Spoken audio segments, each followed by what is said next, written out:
Once again welcome back in Moda study circle. Good morning students. आज जो हम लोग सीखने जा रहे हैं कि एप्लीकेशन को कैसे लिखते हैं, और आज एक एप्लीकेशन लिख करके मैं आपको क्या करूंगा, बताऊंगा, समझाऊंगा। इसलिए ध्यान पूर्वक सुनिए और समझने का प्रयास कीजिएगा। बाकी आप वीडियो को स्किप ना कीजिए, इसको छोड़ करके बंद करके स्टॉप करके कहीं मत जाइए। इसलिए आज यदि आप एप्लीकेशन को लिखने के लिए और सीखने के लिए चाहते हैं तो जरूर इस वीडियो को पूरा अंत तक देखिएगा, तो आप इसको अच्छी तरह से समझ पाएंगे। तो आज हम लोग चलिए देखते हैं, write an application to the principal of your school.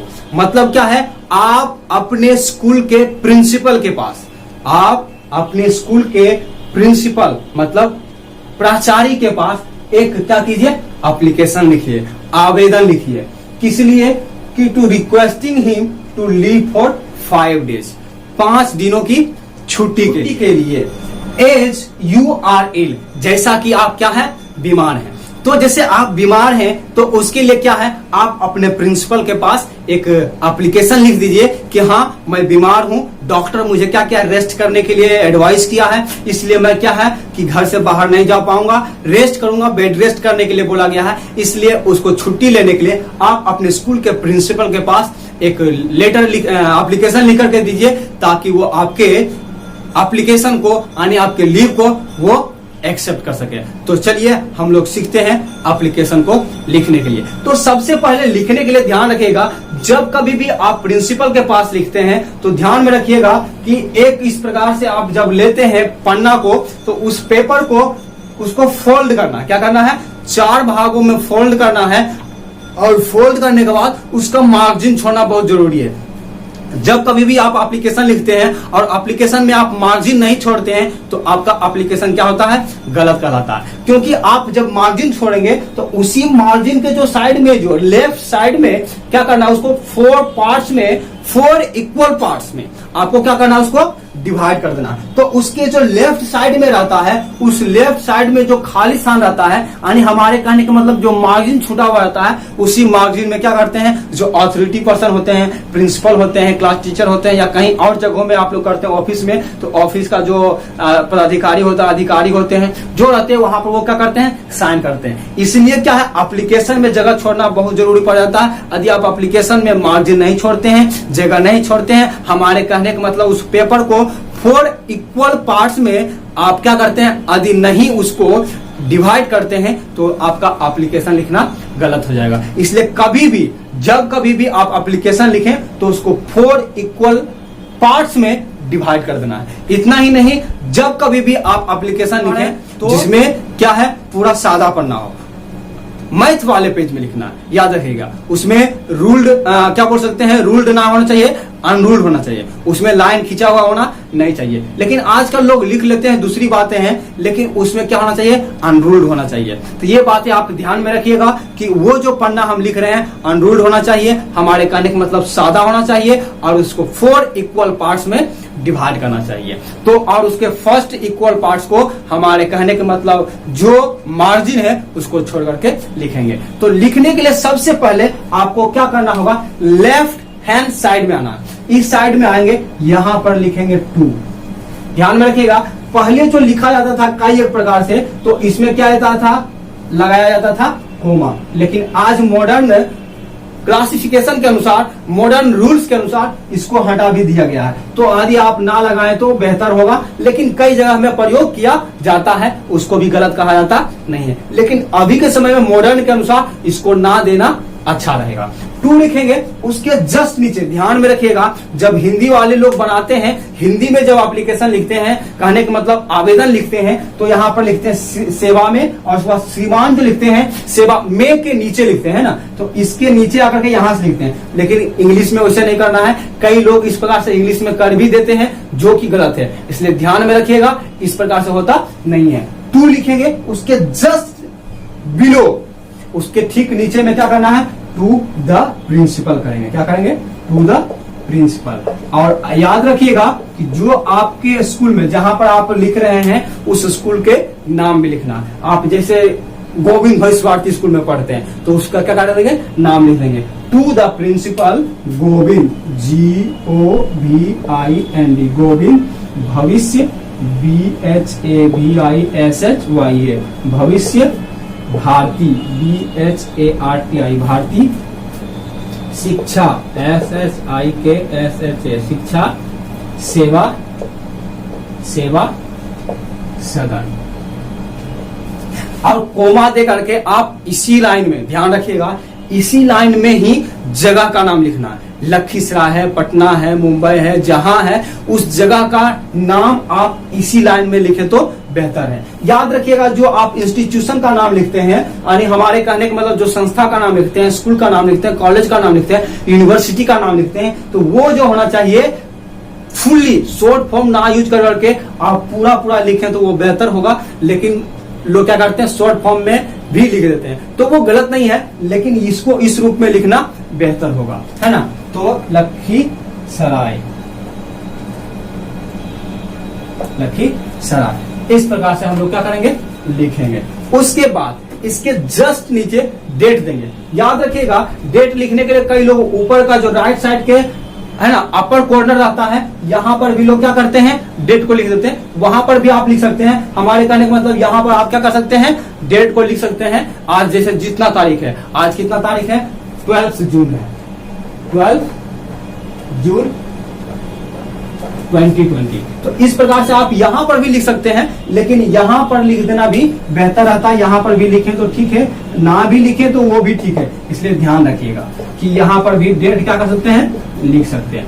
उसके बाद आप क्या करना है, सब्जेक्ट लिखना। सब्जेक्ट मतलब विषय। आपका कारण क्या है लिखने का, क्यों लिख रहे हैं, तो क्या लिख रहे हैं, यहाँ पर कारण देखिए बता रहा है। जो आपको डायरेक्शन दिया हुआ है उस डायरेक्शन में बताया हुआ है लीव फॉर 5 डेज, 5 दिन का छुट्टी के लिए। तो क्या लिखेंगे यहाँ पर कि सब्जेक्ट जो है, सब्जेक्ट में आपको लिखना है application, APPLICATION, application for 5 days leave, 5 days leave.